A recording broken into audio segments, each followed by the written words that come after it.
She let an old man stay in her home for one night, then discovered he owned a $50 million company. The rain started just before sunset. By 8 o'clock, it had turned into a violent storm. Wind pushed against the windows of the small house on Willow Street, making the old wooden frame shake. Thunder rolled across the neighborhood, and rain poured so heavily that the street outside looked like a river. Inside the house, 28-year-old Emily Parker sat alone at her kitchen table, counting the money in her wallet. $38. She counted it twice. Then she sighed. $38 until payday. Emily worked 2 jobs. During the day, she worked as a receptionist at a small medical clinic. 3 evenings a week, she cleaned offices downtown. It still wasn't enough. Her father had died 2 years earlier, leaving behind debts that Emily had slowly been paying off. Her mother lived in another state and depended on Emily for occasional financial help. Emily's own house was small and old. It had belonged to her grandmother. The roof leaked in 2 places. The heating system made strange noises, and the kitchen needed repairs. But it was home. Emily stood up and walked toward the window. Lightning flashed across the sky. That's when she saw him. An old man was standing across the street. He was completely soaked. He wore a thin gray coat and carried a small brown suitcase. Emily frowned. The man looked lost. She watched him for several seconds. He looked at one house, then another. Then he checked something in his pocket. Suddenly, he sat down on the bench near the sidewalk. Emily felt uneasy. She couldn't explain why.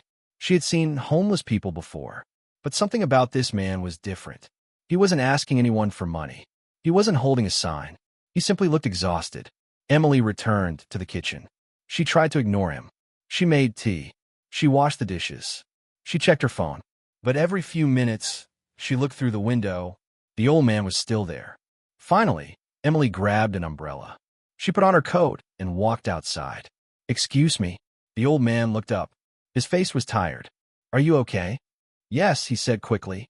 Emily looked at his soaked clothes. "You don't look okay." He smiled weakly. "I've had better evenings. Do you have somewhere to go?" The man hesitated. "I was supposed to meet someone." "Who?" "My son." Emily waited. He never came. Her heart sank. "Have you tried calling him?" "Yes." No answer. The old man shook his head. Emily looked at the storm. "Do you have a hotel?" "No." "Friends nearby?" "No." Emily knew what she should do. She should call a shelter. She should go back inside. She should stay out of the situation. But then she remembered her grandmother.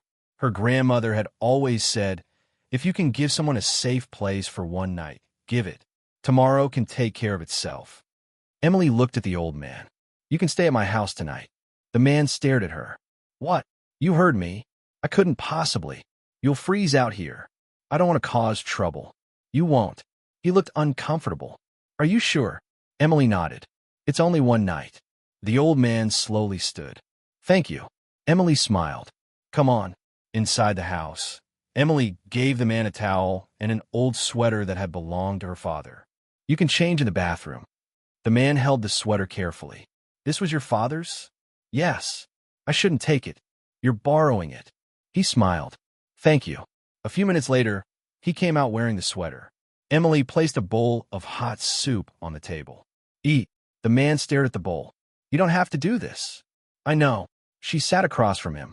"What's your name?" The man hesitated for just a moment. "Arthur." "Arthur what?" "Arthur." Emily smiled. "Okay, Arthur." He began eating. After several spoonfuls, he looked up. "This is very good." Emily laughed. "It's canned soup. Still good." For the first time that evening, Emily saw him smile. They talked for almost an hour. Arthur told her that he had been traveling. He said he had business in town. He said his son had promised to meet him, but he didn't explain much about his life. Emily didn't push. She told him about her work, her father, her grandmother, her financial struggles. Arthur listened carefully. "You work 2 jobs?" "Most days." "What?" "Bills." "Do you enjoy either job?"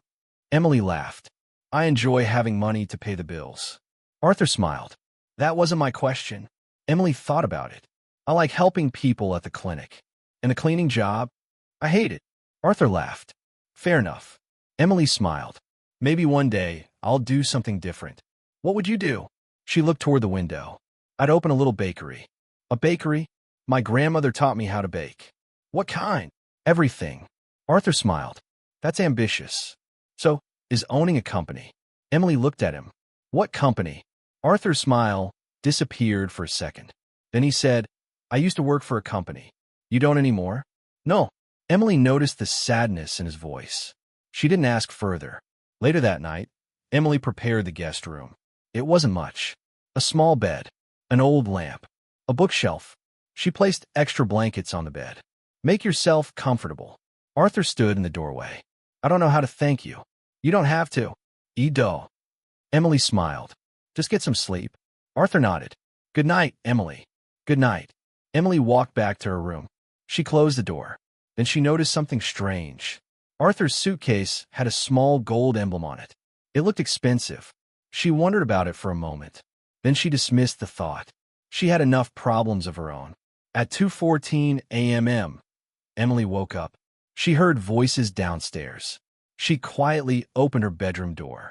Arthur was standing in the kitchen. He was talking on the phone. No. His voice was firm. I don't care what the board thinks. Emily stopped. Board? Arthur continued. Tell him I'm not signing anything until I personally review the accounts. Emily frowned. Who was he talking to? Arthur turned. He saw Emily. He immediately ended the call. Saw the... Emily looked embarrassed. It's okay. Did I wake you? A little. Arthur nodded. I'll go back to bed. Emily hesitated. You said you used to work for a company. Arthur smiled faintly. I did. Do you still work there? He looked at her. Sometimes. Emily laughed. That sounds complicated. It is. He walked toward the guest room. Good night. Good night. Emily returned to her room. But she couldn't sleep. There was something about Arthur. Something he wasn't telling her. The next morning, Emily woke up at 7:30. The storm had passed. Sunlight entered through the kitchen window. She walked downstairs. Arthur was gone. At first, she panicked. Then she noticed a note on the table. Emily picked it up. It read, Thank you for giving an old stranger a safe place when you had every reason to say no. I'll never forget it. Arthur beside the note was a small business card. Emily turned it over. Her eyes widened. The card had a logo she recognized immediately. Harrison Global Holdings. Emily knew that company. Everyone in the city knew it. Harrison Global owned hotels, warehouses, restaurants, and technology businesses. It was worth tens of millions of dollars. Emily looked at the name printed beneath the logo. Arthur Harrison, founder and CEO. Her mouth opened. No way. She searched the name online. The first photograph made her heart stop. It was Arthur, the same old man who had slept in her guest room, the same man who had eaten canned soup at her kitchen table, the same man who had worn her father's old sweater. Emily stared at the screen. Arthur Harrison, founder of Harrison Global Holdings, estimated company value, $50 million. She sat down. You got to be kidding me. At 9:15 a.m., Emily arrived at the medical clinic. She couldn't concentrate. Her co-worker, Lisa, noticed, You okay? Emily nodded. Yeah. You look like you saw a ghost. Emily laughed. Something strange happened last night. What? Emily told her everything. Lisa's eyes widened. Wait, Arthur Harrison? Yes. The billionaire? Millionaire? Whatever. That guy owns half the buildings downtown. Emily shook her head. He didn't act like it.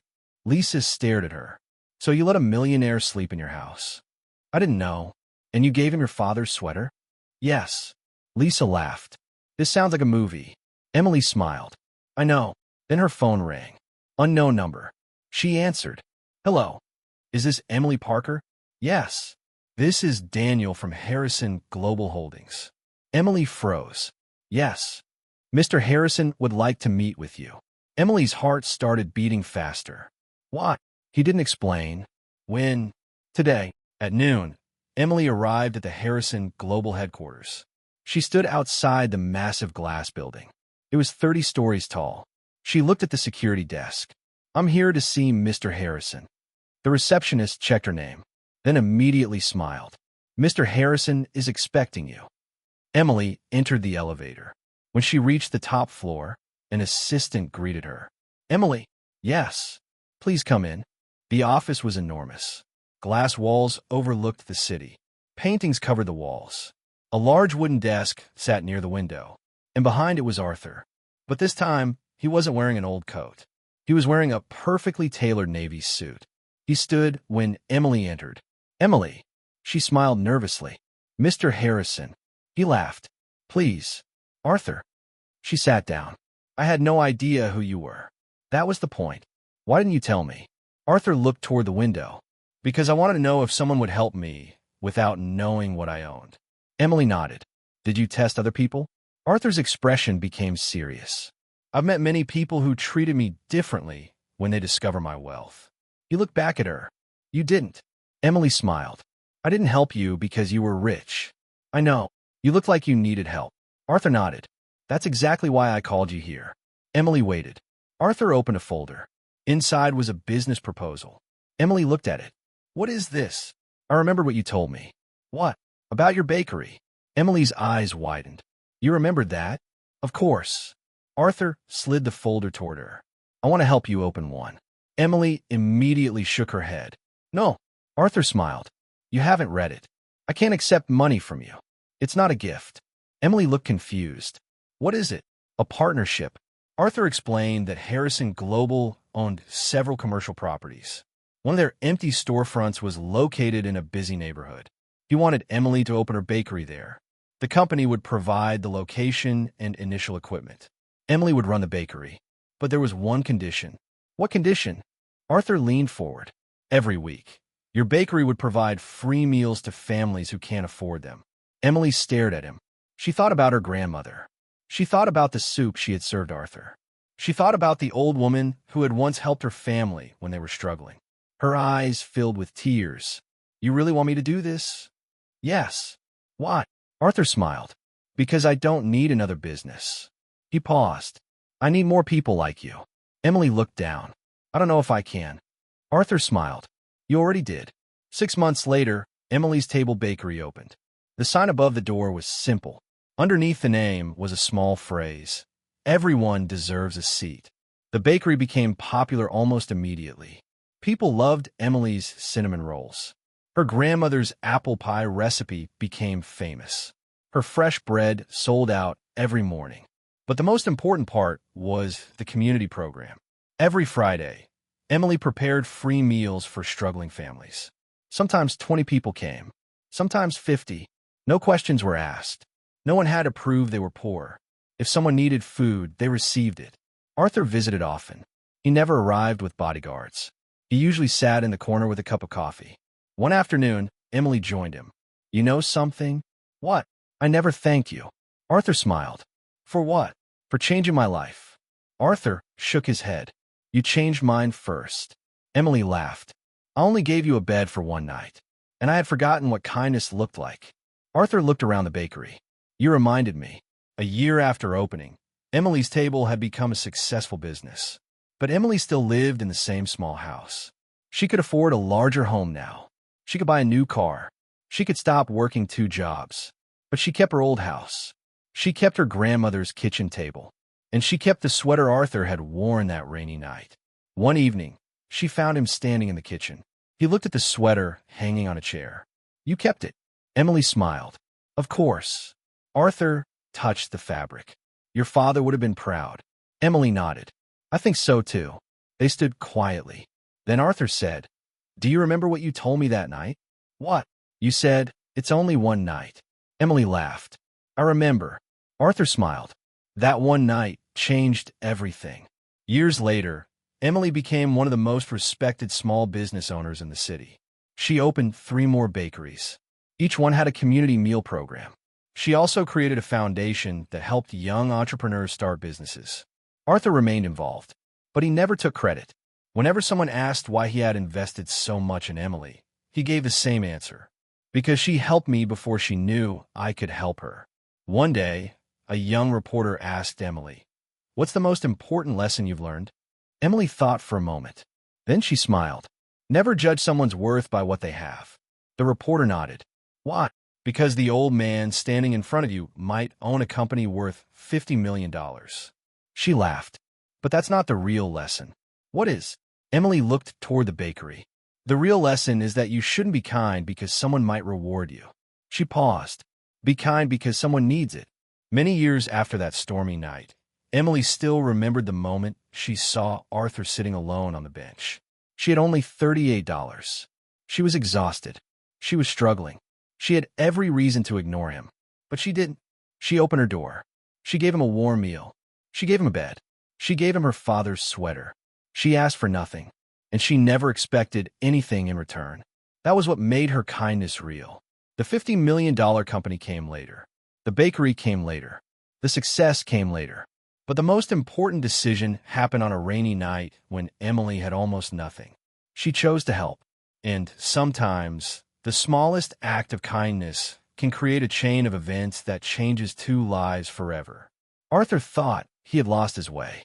Emily thought she was simply helping a lonely old man.